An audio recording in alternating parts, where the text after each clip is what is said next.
Nobody can hide the smell of basmati rice. If you're cooking downstairs, the whole house can smell it.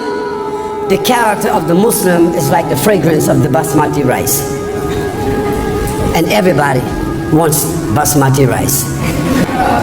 So this is our problem and this is our challenge. Our problem and our challenges is that Muslims, we know the doctrine, we know the hadith, we know the Quran, we know the Arabic language, we know the ahkam, we know the balagha, we know the tafsir, we know this, we know that, but we're not acting upon what we say.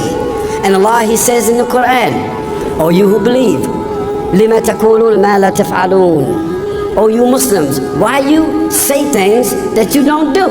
Kabura, maqtan, and Allah. It is hateful, odious in the sight of Allah that you say, recite, and quote things that actually you don't do.